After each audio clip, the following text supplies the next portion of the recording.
Hey guys, and welcome back to the channel. Chen Yang here, and I hope you're doing so well. So welcome to a full day of eating on a rest day. 2,100 calories at the moment. I bumped it up recently due to a variety of different reasons, which I will go through in this video. One being hormonal health, my menstrual cycle. Number two just being training fatigue. Yes, I'll go over that as well, and hopefully that will be helpful. But currently I'm training 6 days a week, hybrid training, so 3 runs each week, basically working on my aerobic base but also my pace at the moment towards my next marathon, which will be in February in the Dead Sea, which I'm so excited about. And then 3 times weight training at the gym because your girl just wants to grow her glutes. That's what's gonna be a forever goal because weight training is amazing and it's the best thing that you can probably do for yourself.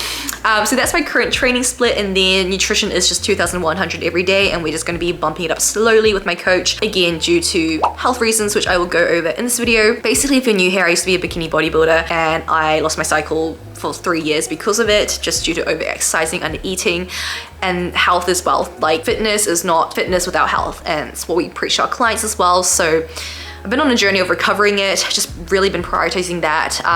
But with the travel last few months, doing my first dieting phase since competing, my body probably just went in a bit of a shock and I've lost it again. So yeah, I've changed my nutrition a little bit and my training a little bit this last few weeks just to kind of meet my body where it's at. It's been pretty fatigued. So I'll go over all of that in this video because I know it'll be really helpful. But let's first start off with the best meal of the day. You already know, it's breakfast. Also, I live by a beautiful market here in New Zealand. There's quite a few markets, but basically this is one that's like 20 minutes down the road by the water, and I absolutely love markets, guys. Like, something about markets, it just makes me feel like, you know, when they talk about like romanticizing life, markets are that for me. When I go to a market in the weekends, something about it just makes me so happy. I think it's like, you know, when it's sunny, people have got their dogs out, their little kids, there's like fresh baking, coffee, like little stalls. I think just the atmosphere, the energy is just always so beautiful, and I'm someone who really, like, I feel energy a lot from people, and markets just make me so happy. Anyways, I picked up this olive sourdough last weekend, and it's just beautiful. It's gone a bit like, it's not as fresh anymore obviously, but oh my gosh, it was the most beautiful thing I've ever had. Let me show you what it looks like. Like, oh, okay, it's been cut up, but like, look how beautiful it is, and it has like fresh olives inside it. I've gone through a lot in the last few days, but oh my gosh. So I'm gonna chop this up, slice it up, put it in the toaster, and then pair it with some avo, of course, and some eggs.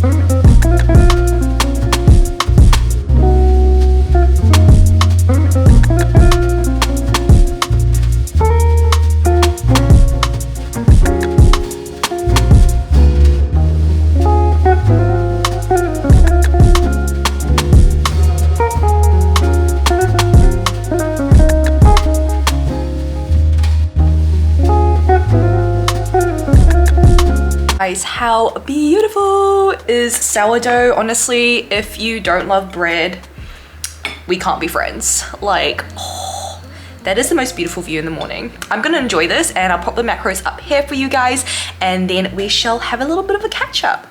All right guys, so chit chat time, a little bit of an update. So where do I even start? So obviously, if you guys have been following along, you know that I did a dieting phase when I was in Dubai just before I went to Bali, and it was like 7.5 weeks, 8 weeks. I lost around 3.5 kgs to 4 kgs post-marathon. Basically, I had spent the whole year pretty much in a slight surplus, just training up to my marathon, my first ever marathon. That was amazing. And then after the marathon, I was like, you know what? It's been a very long time since I'd worked on any physique goals since competing, and I kind of missed the discipline and the structure that a dieting phase does kind of force upon you.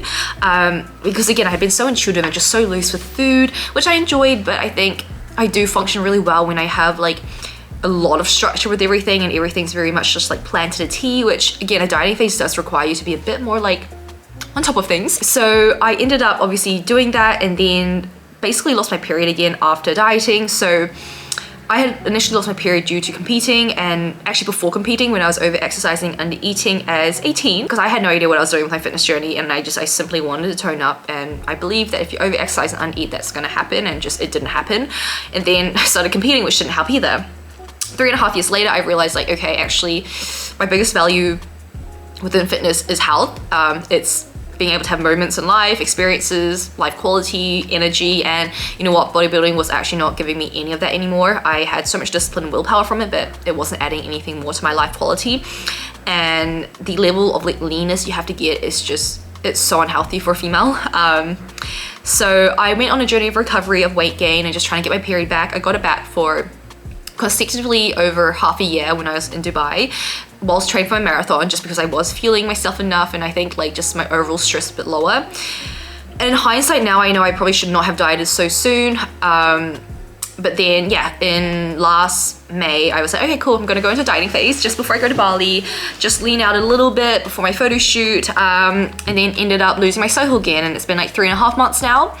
So obviously that stresses me out, because health again is wealth, and this is what I say to my clients. It's like, even during their dieting phases, we are so on top of their menstrual cycles, how they're feeling, their energy, fatigue, moods, because the female body is complicated.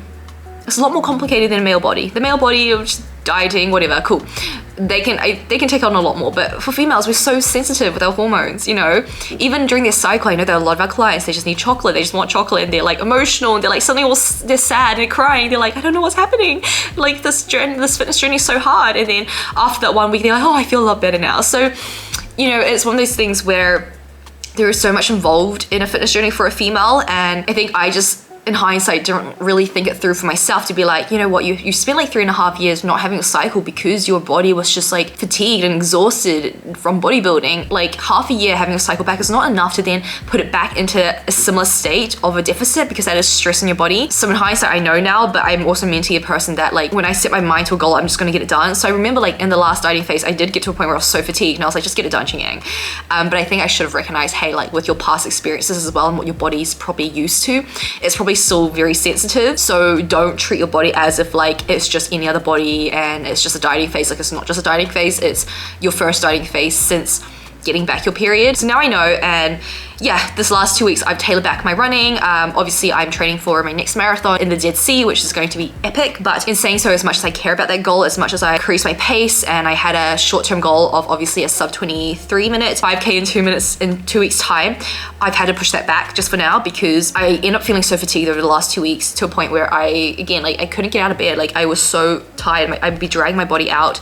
Even my workouts, I could feel they were getting affected because I just couldn't lift as much. My runs, with the intervals, I couldn't keep up. Like I literally felt like I was gonna fall off the treadmill. Like I know that the speeds I was going at was fast, but you know, when I look at when I first started my program, I was fine, and then it suddenly just hit me. So I know that like right now, I think my body just needs a bit of a deload, it needs a bit of a break, and we're just gonna take things day by day. So I've ramped up food. Me and my coach have decided, you know what, we're gonna just ramp up food a lot more. I'm on 2,100 every day now, and we're gonna continue just bumping that up week by week. We're going to tailor back runs for now. The intervals, I'm just gonna do zone 2, very much just like relaxed runs, just to keep up with my aerobic base, just to make sure that I don't end up, you know, just dropping off running, then trying to pick it all back up. Like it's so important to keep that aerobic base up, especially with my long-term goal there of the marathon. But you know, I think so, I wanted to share this because I think it's important that we know when to pull back when needed. It's about recognizing when physically you do need to pull back a little bit, so then you can go forwards 2 steps forwards, right? Take 1 step back, 2 steps forwards. That's very different from like mentally chickening out or like checking out, right? You're not chickening, but checking out,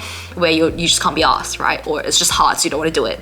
Yes, things are hard. It's going to be hard chasing after a goal, but I think there's a big difference between mentally checking out versus your body actually just being fatigued and just needing like a bit of rest. So we're taking it as just as it comes. I'm gonna see how I feel day by day. Another thing I guess that kind of prevented me from wanting to drive up food a bit more, and actually a goal that I had when I came back to New Zealand, was I kind of wanted to enter a slight fat loss phase, because I was just enjoying myself in Bali and I let myself do that. But I was like, you know what, I wouldn't mind losing just like 1 to 2 kgs once I get back to New Zealand, just to feel like at my best, at my like best condition. And as much as I wanted to do that, my coach and I were like, you know what, this is probably not the best time right now, because you're feeling fatigued already. You know, like your menstrual cycle's been gone for three months now. It's not going to do you any justice to lose 1 to 2 kgs. And I wanted to share this because I think as females, all of us can hold on to this maybe like ideal weight, or this like ideal condition, or like the body that, you know, we feel most confident in. And that's totally okay to have those goals. Like it's totally okay to strive towards them, and that goal can always be there, but like you can't sacrifice your health for it. Like your health is not always going to be there, right? You can't chase after this certain goal and neglect your health.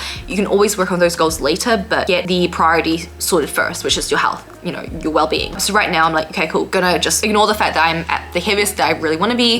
If I do put on a little bit more weight, that's okay, because right now I just need to focus on getting my period back and just feeling energetic and feel my performance better, and actually be able to run and like lift and feel good again because I felt just so fatigued. And then there's always a time and place to do a little bit of a dieting phase, to tidy things up a little bit if I want to, but only when my body's in a better place. I know that next time when I try a dieting phase after getting my cycle back, it's going to be very gradual. It's not going to be as insane as the last one, just because I was on a time crunch. I was like, oh, I'm going to Bali soon. I really want to be like hitting 57.5 or 57 kgs for my shoot. Again, I just feel like I'm most comfortable at that weight. But you know what? Again, like there's always a time and place to chase a physique goal or a cutting goal.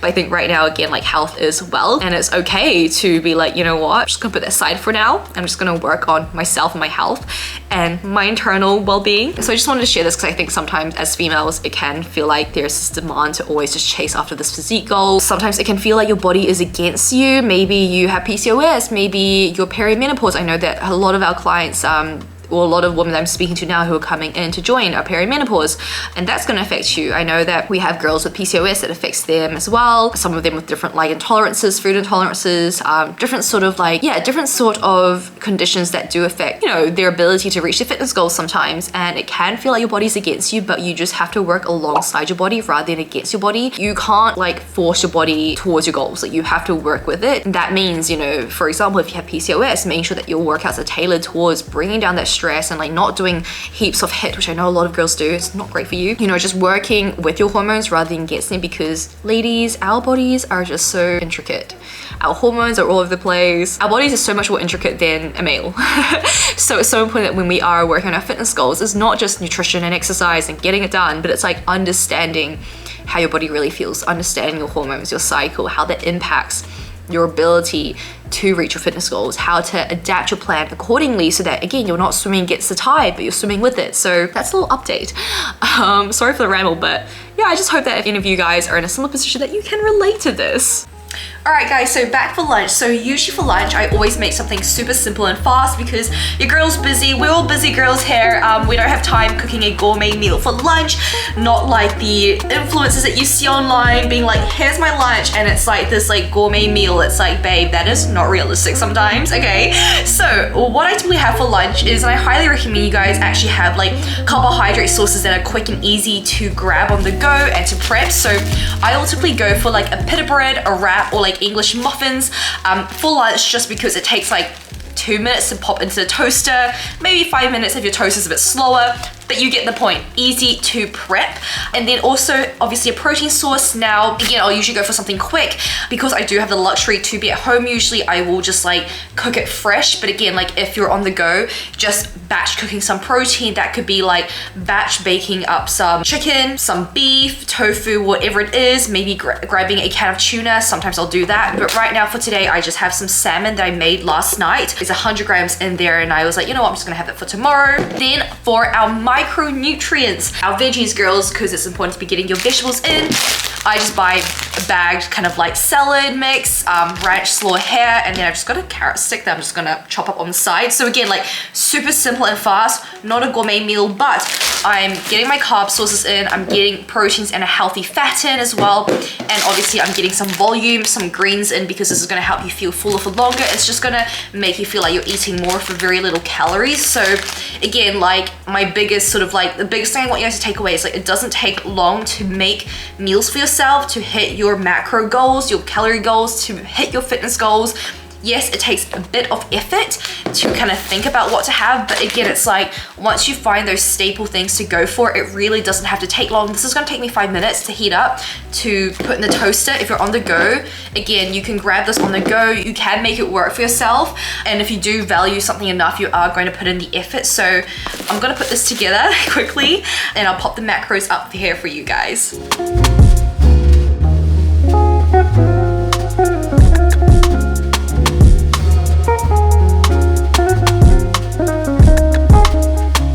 And there we go, we have lunch. Not the prettiest, but it tastes nice, and that's all that matters. All right guys, so just been working away and I'm just having a little snack here. So these are the baked oat slices. I got the Afghan one. Oh my gosh, these are so good. I don't know if they're available. I think they're available in Dubai, but I'm pretty sure the brand Mother Earth is Australian or Kiwi. Australian.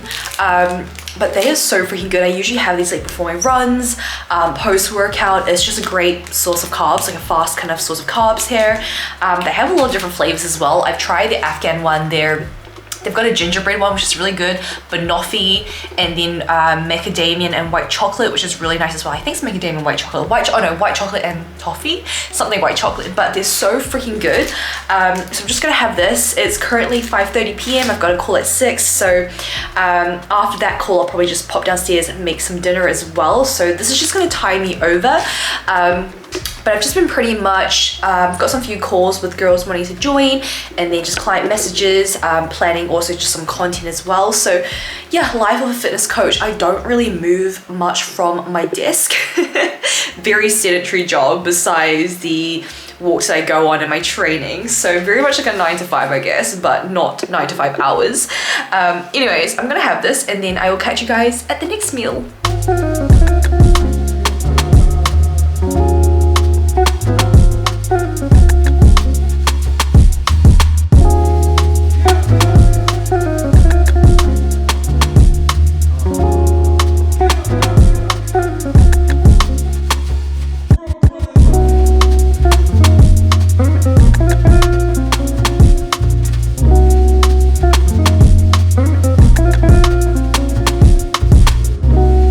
So that was dinner. So just had some steak with some roast potatoes, roast pumpkin and sweet potatoes, and then obviously finished off with my yogurt bowl, which I have every single night.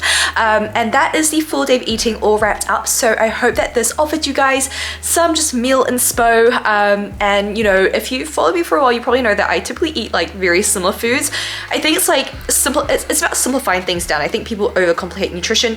Find what you love and just create your life around it. Like, it simplifies things down so much. When I travel, I already know like the protein sources I'm gonna buy, the things I need stocked up, and I know that the foods I love and the meals I typically have are gonna allow me to hit my proteins and my macros, keep me on track with my goals, feeling healthy, feeling fit, all of that good stuff, whilst also having some balance. So yeah, I hope you guys enjoyed this video. If you did, make sure to give a thumbs up and subscribe if you're new here.